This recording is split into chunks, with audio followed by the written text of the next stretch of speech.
Juventini mendekati akhir musim, beberapa pemain pulang dari masa peminjaman, tapi ada juga nih yang nggak ditebus. Bahkan ada pemain muda yang siap dipromosikan ke tim utama. Makanya jangan di-skip video kali ini, karena kita akan bahas masa depan beberapa nama penting yang bisa jadi kejutan buat Juventus di musim depan. Oke, em, saya Sekan Asli dan di sini ada dua narsum keren kita. Halo Mas Riki. Halo Sekar. Ada juga Mas Wandi. Halo Mas Wandi. Halo Sekar.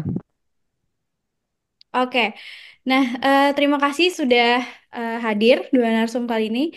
Nah, berita pertama kita ini datang dari Juventus, di mana hari ini kita membahas berita-berita terbaru seputar Juventus yang dari datang berbagai arah ya, mulai dari kepulangan pemain pinjaman, potensi penebusan kontrak, hingga nama-nama pemain next gen yang digadang-gadang akan naik ke tim utama musim depan nih. Nah, semua ini jadi sinyal bahwa bursa transfer musim panas Juventus bakal seru dan penting. Yuk, langsung kita diskusikan kabar-kabar hangat ini bareng narasumber kita hari ini. Nah, pertanyaan pertama ini terkait kembalinya Rugani. Apakah akan dipertahankan Juve?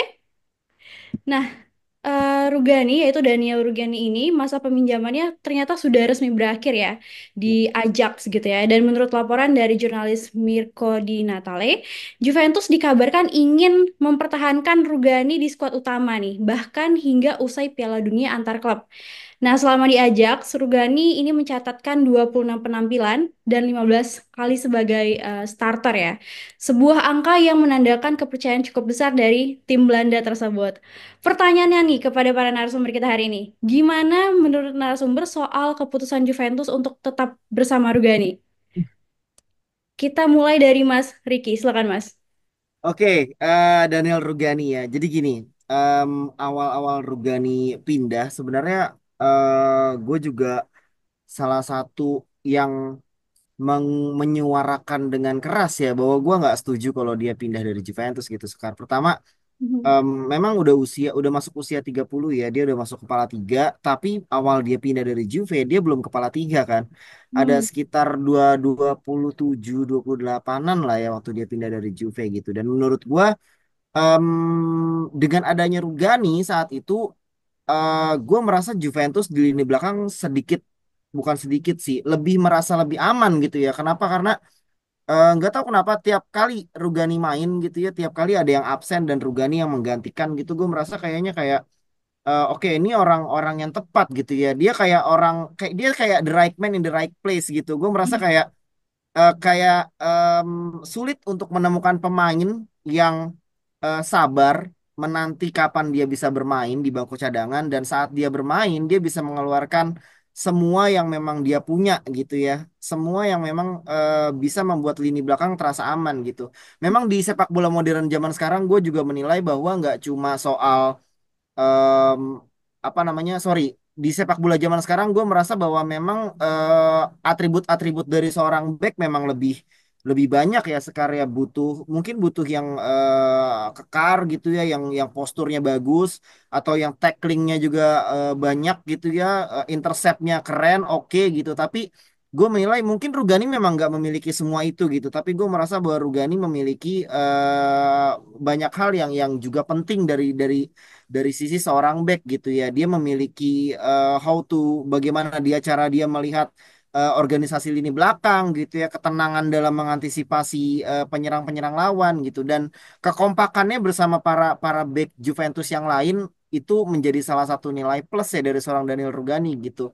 Dan saat dia pergi dari Juventus, gue salah satu orang yang merasa agak kecewa lah kenapa Juventus melepas dia gitu. Jadi ada kabar bahwa Rugani akan kembali. Memang Rugani memang kalau kita lihat dari statistiknya di Ajax, memang dia kurang mendapatkan menit bermain ya sekarang ya.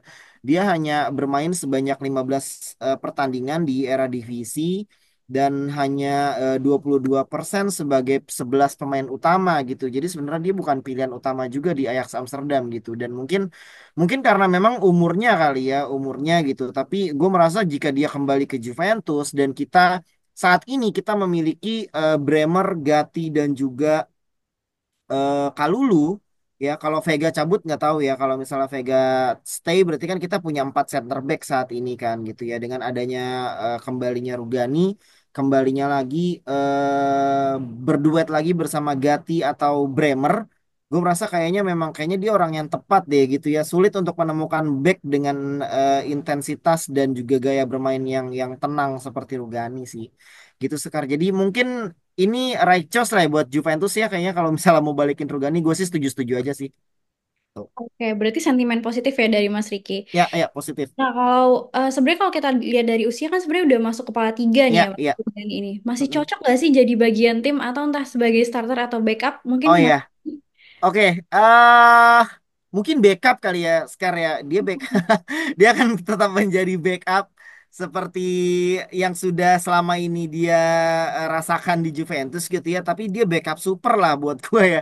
Jadi kita punya backup dengan kualitas seperti Rugani. Jadi ini akan menjadi suatu keberuntungan ya buat Juventus ya, gitu. Karena memang tim utama udah pasti kita punya Bremer di situ dan mungkin Gatti ya atau Kalulu gitu. Jadi sulit untuk Rugani sebenarnya karena dia hanya punya role sebagai center back aja kan. Dia jarang bermain di kanan ataupun di kiri gitu. Bermain sebagai tiga back pun Rugani selalu menjadi pemain yang berada di tengah gitu ya. Jadi sulit untuk menggeser tiga pemain itu sih Sekar. Tapi ya yang tadi gue bilang dia dia super lah, dia beda lah, dia spesial gitu. Oke, Itu sih. spesial dan cocok jadi backup nih. Kalau Mas Wandi, Ya. gimana Mas pendapatnya? Oke, Daniel Rugani seorang Italiano. Tentu kabar dia kembali ke Italia itu sebuah kabar yang ya secara pribadi sih juga sama sih dengan Mas Riki itu ketika Rugani dikabarkan dipinjamkan ke Ajax tuh sebenarnya sedih juga karena kan kemampuan itu luar biasa ya sebagai back yang untuk backup gitu. Nah, namun ketika melihat statistiknya di Ajax ternyata ada fakta menariknya bahwa memang Lugani itu tipe back yang konvensional. Dia lebih ke bagaimana cara membaca permainan dan ketika dia intercept bola dan juga untuk duel-duel udara. Ternyata ada statistik yang terbaru dia ternyata akurasi pasnya dia selama bermain di Ajax 89,8%. Hmm. Nah, ini mungkin nih terlatih selama dia bermain di Belanda. Nah, ini mungkin jadi pembelajaran yang bagus andai misalnya kemampuan Rugani dimanfaatkan oleh pelatih entah pelatih Juve musim depan siapa ya entah Tudor atau mungkin entah Conte atau siapapun. Nah ternyata di sepak bola Belanda ketika Rugani bermain di Ajax, ternyata Rugani memiliki peningkatan kemampuan untuk akurasi passing gitu. Jadi ya Rugani bisa belajar lah dari sepak bola Belanda. Kalau masalah umur menurut saya sih memang back-back Italia kayaknya umur 30 sih baru masa prime-nya Betul, ya, masa betul. peak-nya itu di atas kepala tiga malah. Kita melihat Chiellini, Bonucci, Barzagli itu di atas kepala tiga semua tuh peak-peak Iya. performance-nya semua gitu. Jadi untuk bebek Italia malah di atas kepala tiga itu mulai matang masalah membaca alur permainan, bagaimana intercept bola, bagaimana ya termasuk juga bagaimana cara memprovokasi lawan. Nah itu di kepala tiga biasanya BP Italia itu lebih moncer lah, lebih top performance gitu. Jadi kalau untuk pertanyaan apakah jadi back utama di Juve, sepertinya sih masih tetap nasibnya jadi back up ya, karena sepertinya kalau Bremer kembali fit, ya ini catatan kalau Bremer kembali fit, ya mungkin Urugani masih menjadi cadangan gitu. Tapi kalau misalnya Bremer masih membutuhkan waktu untuk recovery dari cederanya, bisa jadi nanti bergantian Kalulu Gatti atau Kalulu Rugani. Kalau emang Rugani tetap di Juve di musim depan gitu. Oke, berarti juga positif ya Mas, dan masih menjadi backup nih. Oke, kalau selanjutnya kita masih membahas soal pemain yang kembali nih dari peminjaman, tapi kali ini tentang Nicolo Fagioli. Nah, menurut Nicolo Schira, Fiorentina ini tidak wajib menebus Fagioli kalau gagal lolos ke kompetisi Eropa. Dan harga penebusannya ini dikabarkan sekitar 13,5 juta euro ditambah dengan 2,5 juta bonus. Nah, pertanyaannya nih kepada narasumber, kalau Fagioli balik ke Juventus ya, seandainya akankah kira-kira dia bakal punya semangat baru nih? Dan apakah absennya Mota sebagai pelatih bisa membuka peluang Fagioli tampil lebih banyak di Juventus? Silakan Mas Riki. Oke, ini dia dia salah satu gelandang Italia favorit gua sebenarnya Scar. Jadi pemain Betul. muda, dia punya kontrol bola yang bagus, dia punya visi permainan yang bagus gitu ya. Apalagi saat ngelawan Juve kemarin ya, kayaknya dendam banget gitu ya. Jadi dia dia mengeluarkan kemampuan yang memang mungkin jarang kita lihat di Juve karena dia jarang dimainin gitu. Itu Hmm. aku nggak tahu apa yang terjadi dengan Mota dan dia ya sewaktu bersama di Juventus gitu. Tapi memang terlihat sekali perbedaannya saat Fagioli bertemu Juventus di pertandingan kemarin gitu ya. Memang powerful banget gitu, penuh visi dan akurasi umpan yang sangat bagus gitu. Jadi dia mungkin mungkin gini, kalau misalnya di timnas Italia mungkin tidak ada Tonali mungkin ya, atau siapa sih, gelandang-gelandangnya kan bagus-bagus ya gitu ya. Tonali sih ya yang Barella, mirip sama dia ya. Barella, Barella gitu Tonali, ya. Mungkin Barella. mungkin Fagioli bisa punya kesempatan lah untuk mengisi satu tempat di timnas Italia gitu. Cuman sayangnya memang timnas Italia saat ini gelandangnya ya cukup oke lah, cukup elit lah gitu ya. Jadi Ya, kabar kepulangannya ini cukup cukup mengagetkan ya, karena sebenarnya dia andalan di Fiorentina. Dia bermain di banyak pertandingan. Total di Serie A dia bermain di 31 pertandingan walaupun nggak selalu menjadi starter ya Sekar. Jadi kalau menurut aku ini kabar yang cukup unik. Alasan Fiorentina tidak apa namanya, tidak mempermanenkan dia pun sebenarnya juga agak aneh ya. Karena sebenarnya harganya juga nggak mahal gitu ya, cuma sekitar 13,5 juta euro gitu plus 2,5 juta euro bonus lah, jadi total mungkin sekitar 15 atau 16 jutaan lah gitu ya. Tapi menurut gue itu harga yang cukup murah untuk pemain sekelas Fagioli gitu. Tapi we don't know kenapa Fiorentina nggak mau tebus gitu. Jadi kalau memang harus kembali ke Juve dengan tidak adanya Mota saat ini, kemungkinan besar untuk Fagioli bisa menunjukkan kembali tajinya di Juventus sebenarnya lebih besar gitu ya. Jadi gue kembali mengatakan welcome nih ya untuk satu pemain yang dikabarkan kembali ini gitu ya. Dan Fagioli adalah salah satu pemain favorit gue sekali lagi.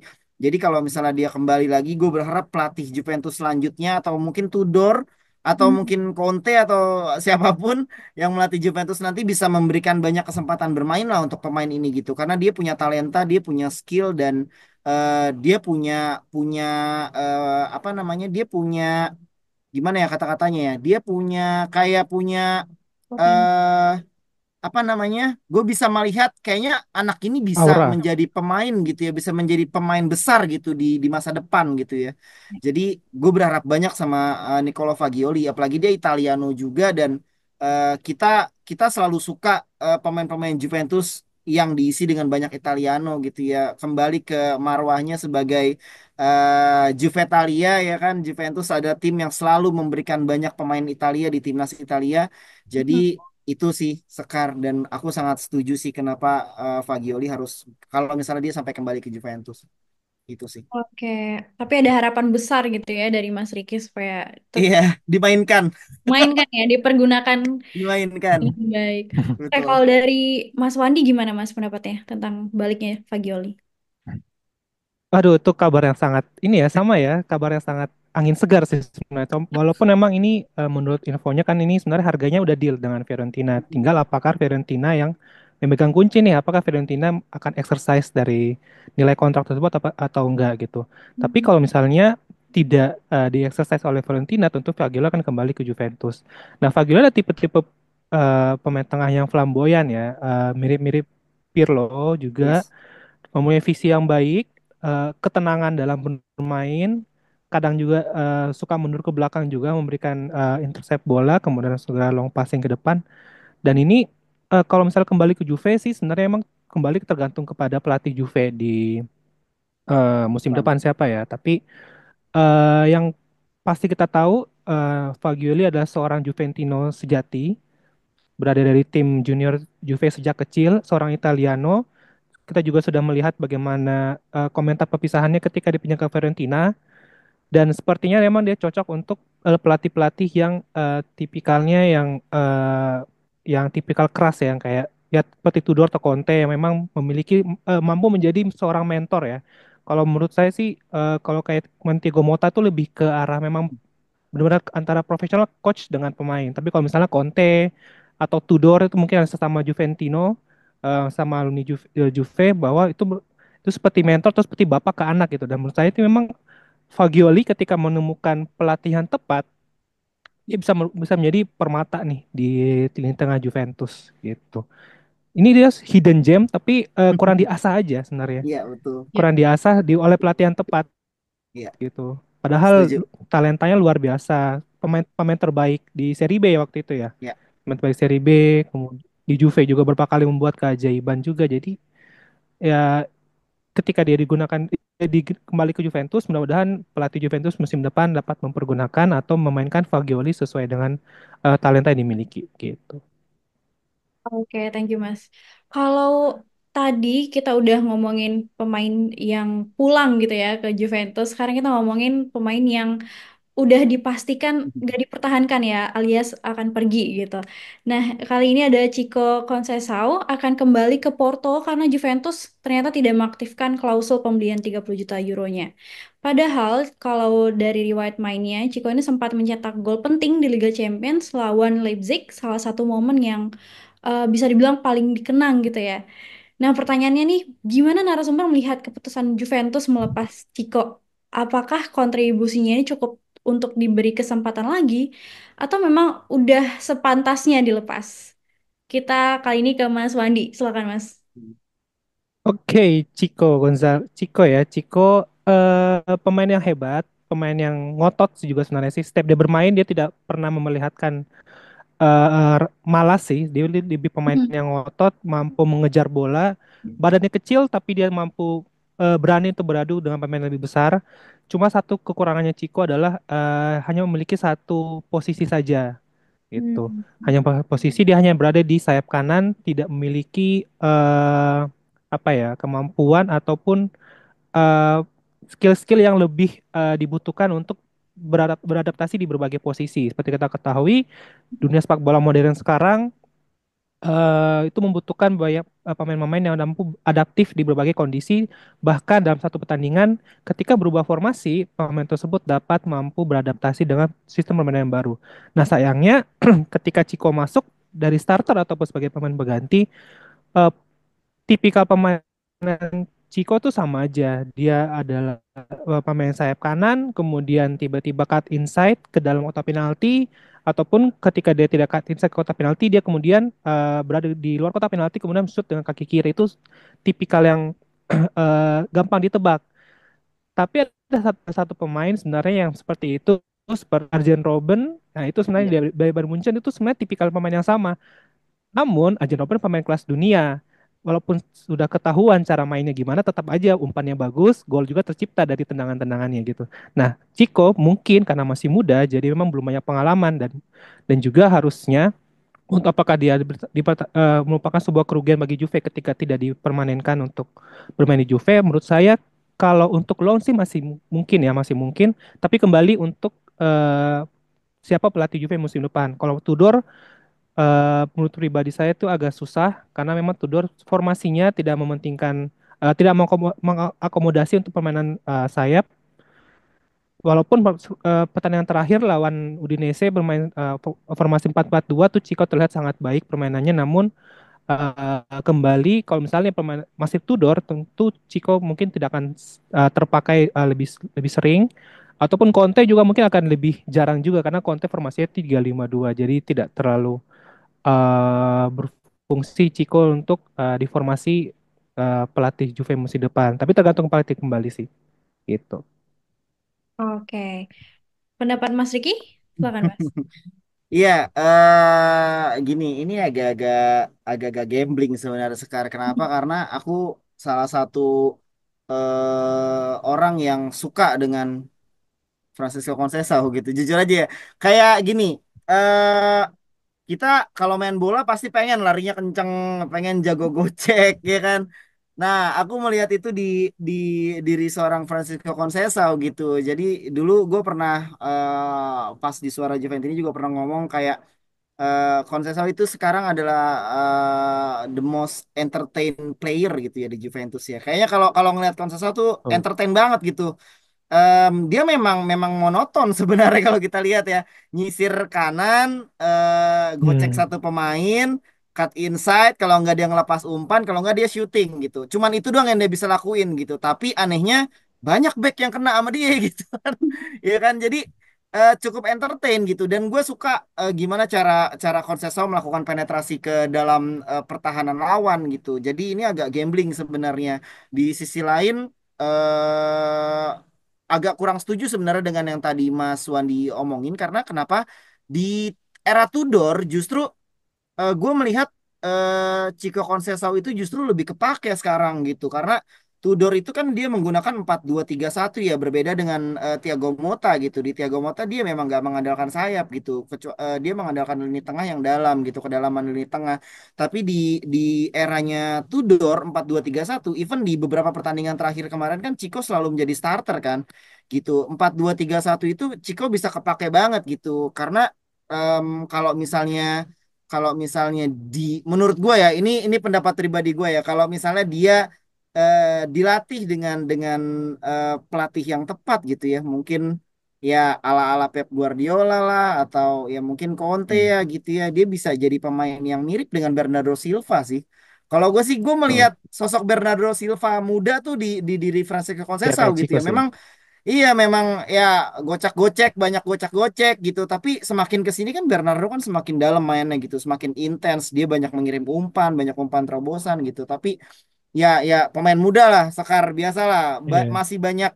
masih banyak hal yang perlu diperbaiki dari seorang Francisco Conceição gitu ya kadang egoisme tingginya juga masih terlihat gitu ya dia coba untuk apa gocek satu pemain akhirnya bolanya lepas gitu dan itu beberapa kali banget sering terjadi gitu tapi gue memaklumi karena ini pemain muda gitu dimana ditonton ribuan orang di satu stadion kita pasti ingin menunjukkan bahwa gue adalah salah satu pemain terbaik di pertandingan ini gitu jadi ada ego pemain muda di situ apalagi kan saat ini kan Juventus kan ada kabar bahwa Juventus tidak ingin mempermanenkan dia gitu dia kayak seperti ingin membuktikan ke manajemen Juve bahwa lu salah lu kalau nggak permanenin gue lu gitu gue bisa kasih impact nih di pertandingan gitu jadi kalau yang gue lihat sih di beberapa pertandingan terakhir itu yang Chico coba untuk tunjukkan di setiap pertandingan gitu jadi kalau misalnya memang harus pada akhirnya tidak dipermanenkan ini agak gambling sebenarnya buat gue 60-40 mungkin Sekar gue masih pengen Ciko bertahan sebenarnya gue masih pengen lihat sepak terjangnya Ciko tapi kalau menilik dari apa yang gelagat-gelagat manajemen Juve tunjukkan sekarang dengan 30 juta euro dan ada banyak beberapa pemain incaran baru sepertinya kansnya agak sulit sih gitu tapi agak sangat disayangkan banget ya kalau misalnya Ciko harus cabut dari Juve dan takutnya dia ke rival gitu sih. Itu sih yang gue masih pikirin dari kemarin. Yang gue takutin cuman dia ke rival, dia ke Napoli atau dia ke Inter dan saat ketemu kita ya kita udah sama-sama tahu gimana cara mainnya Ciko gitu. Itu sih Hmm, Sekar. Tapi emang di oke. Juve nggak ada pemain tipikal pemain sayap ya Bang ya? Seperti Eh Chico ya. nggak ada Yildiz Incaran juga. sayap kanan itu cuman Weah bisa di kanan gitu ya. Iya Kalau sih. sayap kiri kan cuman ada Yildiz, Bangula. Yes. Sayap kanan itu cuman ada Weah, McKennie kadang di Iya. kanan. Itu pun bukan posisi aslinya Ya. gitu. Jadi Iya betul. Cambiaso di kanan gitu. Tapi yang punya speed dan penetrasi powerful itu Betul. menurut gue saat ini cuma Chico gitu. Nggak ada lagi. Oke, Itu sih. seru banget nih perdebatan tentang Chico ya. Hmm. Mungkin teman-teman Sora Juventus ini yang nonton pasti Mm-mm. punya pendapat yang berbeda. Boleh langsung komentar ya di video ini. Oke, kita ke next pembahasan. Jadi ini membahas pemain next gen, di mana seperti musim-musim sebelumnya, Juventus punya program rutin untuk menaikkan pemain next gen ke tim utama nih. Salah satu nama yang sedang disiapkan adalah striker Alessandro Pietrelli. Nah, pertanyaan narasumber ya, menurut narasumber, posisi lini mana yang paling dibutuhkan tambahan pemain dari next gen? Dan apakah sebaiknya hanya sebagai backup atau jika memang berbakat bisa nih langsung dikasih peran starter? Silakan Mas Wandi. Oke, next gen. Yes. Ini program cuan atau program untuk mencetak bintang nih atau mencetak pemain inti gitu. Ini Ini masih dia belum nih. jelas ini apakah berat berat ke salah satu atau mau dua-duanya dijalankan kan. Jadi kita masih meraba-meraba karena kan Hmm. sebenarnya sih berimbang ya karena kayak Yildiz sekarang jadi tim inti, tapi beberapa alumni Next Gen malah sekarang jadi sumber Duit. cuan bagi Juve kan. Sumber duit gitu. Jadi yang di Yildiz pun sebenarnya jadi sumber duit juga, cuma sekarang masih menjadi mega bintang di Juve, masih makin diasah permatanya jadi biar makin mahal gitu kan. Nah, jadi memang Next Gen Ya itu next gen itu potensi untuk menjadi first team tuh ada karena kan next gen itu kan tercipta bagaimana supaya pemain-pemain itu dapat berkompetisi secara profesional jadi bukan liga amatir gitu beda dengan kayak liga U19 atau U20 gitu. Nah kalau ketika masuk di next gen berarti dia masuk ke minimal ke seri C gitu. Berarti emang yang dilawan adalah tim-tim yang profesional gitu. Jadi disitulah dilatih di tempat bagaimana pemain-pemain muda ya di next gen pun ada juga pemain yang udah tua ya tapi rata-rata pemain muda itu bagaimana mempelajari bagaimana berkompetisi secara profesional. Kalau ditanyakan posisi mana jujur sih pengennya posisi back ya karena Juve itu dari dulu terkenal dengan back-back yang tangguh pakai back-back Italia gitu jadi kalau sejauh ini dari next gen ada nggak ya yang back ya kayaknya kurang ya yang Ada yang masuk dari kemarin pindah ke Real Madrid, Bang. dijual juga ya tapi Dijual ya juga. gitulah yang yang baik berkembang dari next gen itu rata-rata pemain tengah gitu, Mm-mm. pemain tengah, striker gitu. Ya yang back paling kan Huijsen kan gitu. Iya. Tapi pengennya sih salah satunya tuh dari seorang Italiano sih di next gen gitu. Jadi benar-benar next gen itu menjadi proyek untuk mencetak kader-kader, sorry kok kader-kader, mencetak pemain-pemain yang bakal menjadi first team dari Juve gitu Yes. ya sumber cuan itu Iya. eh ya itu bisa jadi sambilan lah menurutku sih secara pribadi gitu. Sama kiper sih gitu. Ya Pinsoglio kayak alumni ini ya dari Juve Junior ya. Udah kelamaan ya Udah Vinsoglio ya. kelamaan ya gitu. Jadi dua posisi itu karena menurut menurut saya pribadi posisi striker posisi pemain tengah itu sebenarnya melimpah di next gen tapi secara pribadi pengen salah satu dari next gen itu adalah dari posisi back karena emang marwahnya Juve adalah mencetak back-back handal utamanya untuk Juve dan untuk timnas Italia sih. Gitu. Oke, pengennya di posisi back kalau Mas Wandi. Nah, kalau Mas Riki gimana Mas? Tentang Oke. next gen. Next gen ya. Gini, ini beda sih konsepnya dengan apa yang ditunjukkan Barcelona dengan La Masia-nya ya gitu. Kalau Barcelona jelas mereka memang memproduksi pemain dari La Masia untuk langsung dimanfaatkan sebagai pemain utama mereka gitu, sebagai pondasi dari tim utamanya mereka. Nah, memang next gen ini benar kata Mas Wandi tadi nggak jelas sebenarnya. Yang dicari itu apa gitu ya. Hmm. Mungkin sebagian pemain yang beruntung dia akan merasakan tim first team Juventus gitu ya. Mungkin Den Huijsen juga kemarin merasakan itu sempat gitu ya. Tapi kan pada akhirnya dijual juga gitu dan udah banyak banget pemain next gen. Nah, sekarang nih kayak Mbangula nih. Mbangula nih ada kabar-kabar lagi dijual lagi, ya kan? Jadi memang memang ini proyeknya kalau dibilang nggak jelas ya ini kompetisi ini adalah proyek profesional bener nggak sembarangan gitu ya. Tapi untuk tim utama Juventusnya kita belum tahu nih Sekar ini arahnya mau dibawa kemana gitu. Tapi kalau misalnya memang harus diproduksi setiap tahun dan kalau gue sih yang gue tahu memang Juventus punya kewajiban ya. Tim utama tuh punya kewajiban untuk bisa kayak membawa satu dua pemain ke tim utama setiap musimnya gitu ya. Lu tahu nggak kenapa itu disuruh kayak gitu? Supaya bisa dijual lagi. Ternak pemainnya. Iya, jadi Ternak dijadiin betul, ternak. KPI. Jadi dijadiin KPI ya kan harus ada nih satu dua pemain yang supaya bisa dijual lagi nggak. Ya memang mungkin itu salah satu alasannya gitu ya. Tapi ya pasti ada ada dari manajemen Juve adalah satu dua pemain yang bisa membanggakan gitu ya. Kalau dari gue pribadi sih untuk striker jujur aja ya next gen itu sulit sekarang karena yang kita tahu saat ini Juventus belanja mulu Mm. striker mahal gitu. Jadi itu lu mau masukin satu anak next gen juga ya itu kayak Azik tuh lu lihat tuh kasihan nggak main-main kan. Iya. Ya nunggu aja Iya. terus nunggu Vlahovic cedera, nunggu si Kolomani cedera kan nggak mungkin juga gitu sampai dua-duanya cedera. Kalau striker udah pasti sulit, jujur aja. Kalau kalau gelandang ada kesempatan, kalau back lebih gede kesempatannya. Tapi gue sih pengennya pemain yang bisa lebih menyerang lah ya gitu. Gue pengen ada Kenan Yildiz yang baru gitu ya. Siapa tahu bisa diorbitkan tapi tidak untuk dijual gitu. Diorbitkan sebagai pemain utama lah, pemain yang bisa dibanggakan lah gitu ya asli didikan Juventus nih gitu. So kalau misalnya suatu saat memang akan dijual bisa terjual 80 juta, 90 juta. Wow. Kan Betul. gitu dong, bener gak? Jangan cuman dijual Iya, betul. 15 juta terus ujung-ujungnya nanti dibeli lagi sama klub yang lebih besar 60 juta. Kan kita yang nyesek kayak kemarin Den Huijsen, bener gak? Sayang Betul. loh, kita jual cuman Ah, berapa, sekitar 22 juta kita dapat. Totalnya tuh ada bonus-bonusnya. Terus si Madrid beli berapa? 60 juta cuy.